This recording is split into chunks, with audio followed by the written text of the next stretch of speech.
आज आपकी दरस किताब गुलिस्तान अदब के सबक 13 का मुताला करने जा रहे हैं, जिसमें मसनवी के हवाले से आपसे गुफ्तगू की जाएगी।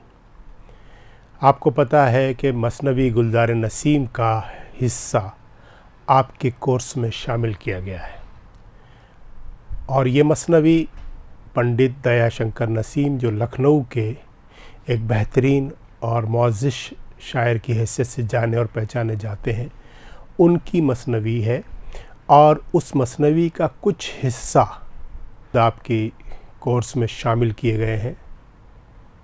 आइए उसका आगाज़ करते हैं और हम अपनी इस सबक को पढ़ते हैं और उसके बाद उसकी तशरीह करेंगे एक एक बंद की, और उसके अलावा फिर उसके सवाल जवाब की तरफ भी चलेंगे। आइए आगाज़ करते हैं।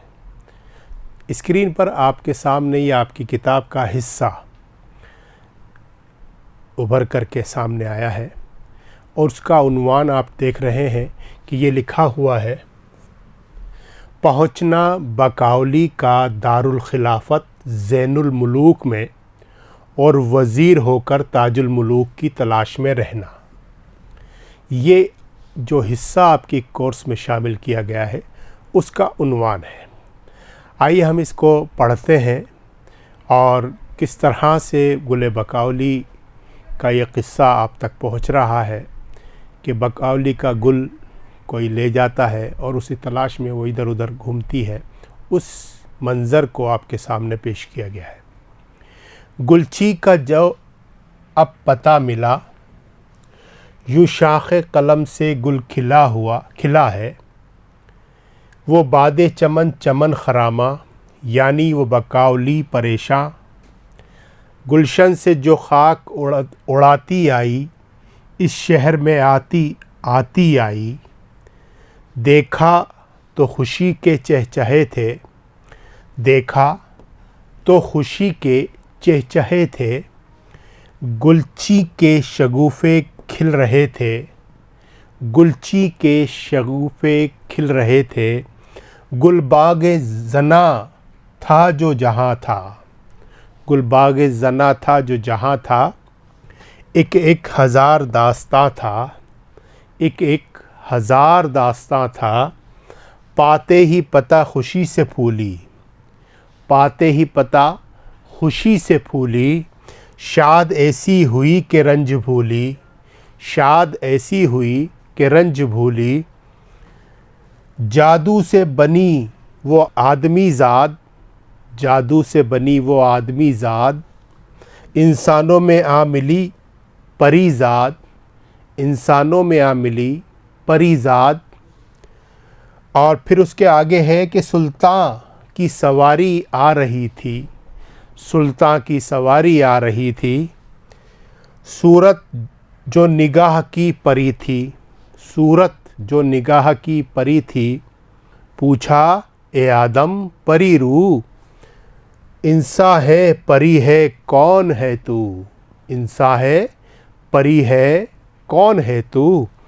क्या नाम है और वतन किधर है, क्या नाम है और वतन किधर है कौन सा गुल चमन किधर है कौन सा गुल चमन किधर है। दी उसने दुआ कहा बस सच सोज़, क्या कहा उसने दुआ दी उसने दुआ कहा बसत सोज़। फर्रुख हूँ शाह में इब्ने फ़िरोज़, गुल हूँ तो कोई चमन बताऊँ, गुल हूँ तो कोई चमन बताऊँ। गुरबत ज़दा क्या वतन बताऊँ, गुरबत ज़दा क्या वतन बताऊँ। घर बार से क्या फ़कीर को काम, घर बार से क्या फ़कीर को काम। क्या लीजिए छोड़े गाँव का नाम, क्या लीजिए छोड़े गाँव का नाम। तो इस तरह से गुल बकाउली का ये क़िस्सा आपके सामने एक मंज़र पेश किया है। आइए अब इसकी तशरीह की तरफ चलेंगे हम। सबसे पहले जो चार मिसरे हैं ये, और फिर 4 मिसरों में उसको साथ मिला कर के 4 शेर आपके सामने, यानी एक बंद मुकम्मल आपके सामने आ रहा है। तो पहले हम उसको पढ़ते हैं और उसके बाद उसकी तशरीह की तरफ चलते हैं। गुलची का जो अब पता मिला है, यूँ शाखे कलम से गुल खिला है, वो बादे चमन चमन खरामा, यानी वो बकावली परेशान गुलशन से जो खाक उड़ाती आई, इस शहर में आती आती आई, देखा तो खुशी के चहचहे थे, गुलची के शगुफ़े खिल रहे थे। तो ये जो आप तशरीह लिखेंगे उसके शुरू में सियाक़ व सबाक़ का हवाला भी आपको देना होगा। तो आइए ये जुज़ निसाबी किताब गुलिस्तान अदब में शामिल पंडित दया शंकर नसीम की मशहूर व मारूफ़ मसनवी से लिया गया है। तो इस तरह से आपको लिखना होगा और इसके भी आपको नंबर मिलते हैं, जिसका उन्वान पहुँचना बकावली का दारुल खिलाफत ज़ैनुल मुलूक में और वज़ीर होकर ताजुल मुलूक की तलाश में रहना, ये इसका उन्वान है। तो अब वो वहाँ रही, क्या किया उसने, अब इसकी तशरीह इन शेरों की हम करते हैं। इन अशार में नसीम फरमाते हैं कि बकावली को फूल तोड़ने वाले का पता मिल गया। इसने फूल तोड़ा था, गुलची जो था, जो फूल तोड़ने वाला था, उसका पता मिला। तो ऐसा महसूस हुआ कि कलम की डाली से फूल खिलाया गया है। ऐसा लगता था कि कलम की डाली, यानी कलम से लिख कर के जिस तरह से फूल खिला दिए जाते हैं, और ऐसा मंज़र कलम से ऐसी तस्वीर बनाई गई कि वो फूल खिले हुए मालूम होते थे। वो खुशी से एक बाग से दूसरे बाग में जाती थी, दूसरे बाग में जाती थी, यानी एक तो परेशानी का आलम था, एक ढूंढना होता है, एक तलाश करना कोई चीज़ को, तो इधर से उधर जाता ही है आदमी।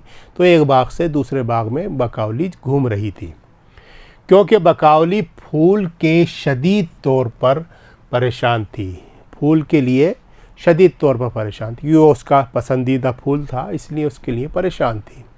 आपकी भी कोई पसंदीदा चीज़ गुम हो जाए तो आप उसको तलाश करने के लिए सब तरफ उसे ढूंढते हैं। इसलिए वो फूल की तलाश में एक मकाम से दूसरे मकाम पर जा रही थी ताकि अपना फूल हासिल कर सके। वो इस परेशानी के आलम में इधर उधर घूमती हुई शहर में पहुंच जाती है, यानी वो शहर में आती आती आई। तो इस तरह से आपका ये बंद चार शेर जो थे उसके आपके सामने पेश किए और उसकी तशरीह की गई। आइए आगे बढ़ते हैं। अब आपके सामने फिर 3 शेर की एक बंद आपके सामने आया है, 6 मिसरे हैं। गुलबांगे जना था जो जहाँ था, एक हज़ार दास्ता था, पाते ही पता खुशी से फूली, शाद ऐसी हुई कि रंज भूली, जादू से बनी वो आदमी ज़ात, इंसानों में आ मिली परी ज़ात। अब देखिए कितनी खूबसूरत बात इसमें कही गई है। तशरीह करते हैं हम। इन अशार में नसीम फरमाते हैं कि जब बकावली फूल की तलाश में शहर पहुंचती है, शहर पहुंच गई, वो इधर उधर घूमती हुई शहर पहुंच गई। उसके बाद तो उसने वहाँ देखा कि हर तरफ खुशी के चहचहे हो रहे हैं, खुशी का माहौल है। गुलची की खुशी का तो ठिकाना ही नहीं है, जो फूल तोड़ के लाया उसकी खुशी का ठिकाना नहीं है। वो फूल की तरह से ही खुश व खुर्रम नज़र आ रहा था। जिस तरह से फूल खुश नज़र आता है, खिला खिला नज़र आता है, उसी तरह से वो गुलची भी नज़र आ रहा था। हर शख्स खुशी में झूम झूम कर खुशी के गीत गा रहा था, खुशी में नज़र आ रहा था। और खूब जब खुश होता है तो आदमी खूब शोर व गुल भी करता है और ख़ुशी से फूला नहीं समाता है। गीत गा रहा था और बुलबुल भी खुशी से चहक रहा था, बुलबुल भी चहक रहा था। जब बकावली को मालूम हुआ कि गुलची भी यहीं मौजूद है तो वो खुशी से फूली नहीं समा रही थी। उसको भी ये पता चला कि जिसने उसका फूल तोड़ा है वो भी यहीं मौजूद है, तो उसको भी बड़ी खुशी हुई कि चलो अब मैं उसको हासिल कर लूँगी। वो इस खुशी के आलम में तमाम रंजो गम भूल गई, तमाम रंजो गम भूल बैठी और भूल गई, और उसके अंदर उसको ये फूल की खुशी, और इस तरह से जैसे कहा जाए कि फूल की खुशबू उसे मिल गई थी। और वो जादू से आदमी बन जाती है। यानी परी ज़ात थी तो आदमी ज़ात बन जाती है ताकि उसको कोई पहचान ना सके। भाई उसको अपनी पहचान भी छुपानी थी कि परी ज़ात है, तो वो एकदम उसको पकड़ लेते और उसके साथ क्या सलूक करते। तो उसने अपने आप को छुपाने के लिए आदमी का रूप बना लिया। आइए आगे बढ़ते हैं। अब देखिए, सुल्तान की सवारी आ रही थी, सूरत जो निगाह की परी थी। पूछा ए आदम परी रू, इंसान है परी है कौन है तू, क्या नाम है और वतन किधर है। क्या नाम है और वतन किधर है कौन सा गुल चमन किधर है। तो इस तरह से वो उसने अपने आप को आदमी ज़ात बना लिया। परी ज़ात थी, आदमी ज़ात बना लिया उसने। उसके बाद क्या हुआ कि उधर सुल्तान की सवारी आ जाती है, बादशाह की सवारी आ जाती है, और वो उनको पहचानता है कि वो देखता है कि ये आदमी ज़ात जो है ये बड़े खूबसूरत है, तो उससे सवालात करता है। इन अशार में नसीम फरमाते हैं कि जब बकावली ने जादू से आदमी की शक्ल बनाई, आदमी की शक्ल बना ली, कि उसी वक्त बादशाह की सवारी वहाँ आ गई। जब उसने अपना रूप बदला, जब उसने अपना भेष बदला, तो उसी वक्त बादशाह की सवारी वहाँ आ पहुँची। जब बादशाह की नज़र उस हसीन व जमील लड़के पर पड़ी तो बादशाह ने उससे पूछा कि ए परी चेहरे वाले, यानी परी जैसी शक्ल वाले, तू कौन है।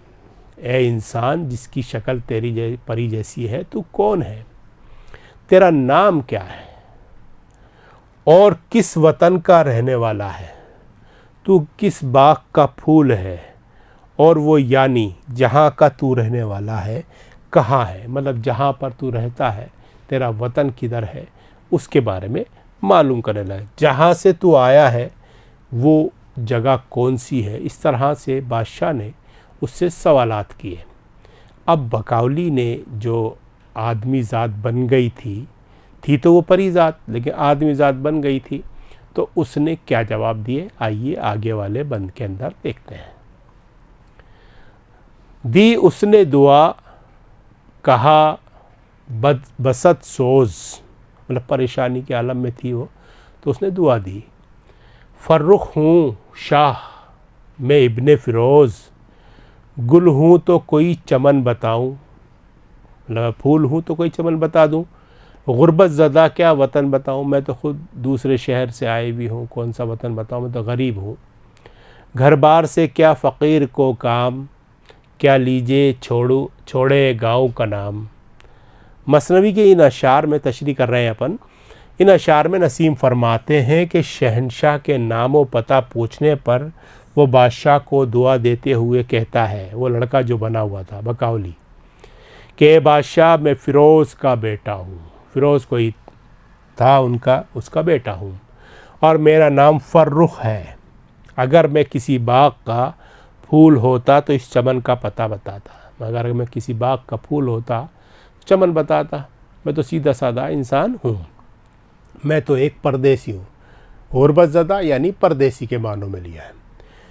अपना क्या वतन बताऊँ, एक फ़कीर को घर बार से क्या ताल्लुक़, उसका घर बार क्या पूछते हो, वो तो फ़कीर है, कहीं चला जाता है, कभी कहीं चला जाता है, कभी कहीं रात गुजारता है, कभी कहीं दिन गुजारता है, इस तरह से होता है। तो फ़कीर का क्या पूछते हो आप, इसलिए मेरे गांव का नाम पूछकर क्या करोगे। यानी मैं तो गुर्बत ज़दा हूँ, मैं तो परदेसी हूँ, मेरा नाम और पता जानकर, मेरे ख़ानदान के बारे में जानकर, मेरे वतन का बारे में मालूम करके आपको क्या मिलेगा, इसे तो छोड़िए, आगे बढ़ते हैं।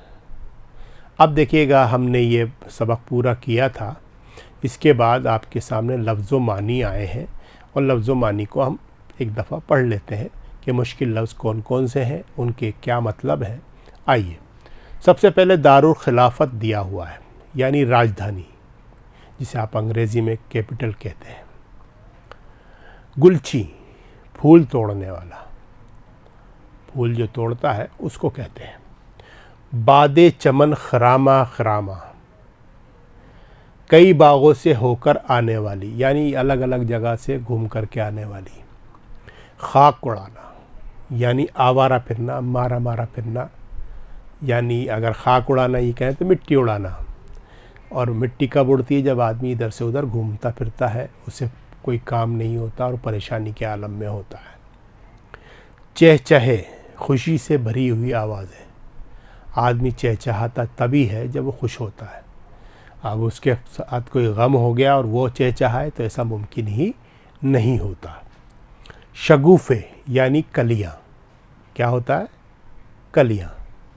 गुलबांगे जना, खुशी के नगमे गाता हुआ। ये पुराने ज़माने की ज़बान है। लखनऊ के अंदर इस तरह की ज़बान इस्तेमाल होती थी। आदमीज़ाद, आदमी की औलाद। परीज़ाद, परी की औलाद। सूरत निगाह की, चेहरे पर नज़र डालना। भाई सूरत निगाह की, अपनी एकदम किसी को देख ले तो सूरत निगाह की नज़र डालना। परीरू, परी जैसे चेहरे वाला। बसत सोज, इंतहाई दुख के साथ, यानी बड़ा दुख है, बहुत तकलीफ़ है, उसे बसत सोज कहा जाएगा। आगे बढ़ते हैं। शाह, शाह माने बादशाह, है बादशाह। इब्न माने बेटा। गुर्बत ज़दा, मुसाफिर या परदेसी। और गुर्बत ज़दा गरीब को भी कहा जा सकता है जिसके पास कुछ ना हो। तो इस तरह से आपका ये पार्ट, जिसमें हमने गुल बकौली का परेशानी का आलम और उसका भेस बदलना और उसका बादशाह से सवाल जवाब करने के बारे में गुफ्तगू की, उसके बारे में बताया आपको। अब हम आपसे इजाज़त चाहते हैं। आदाब।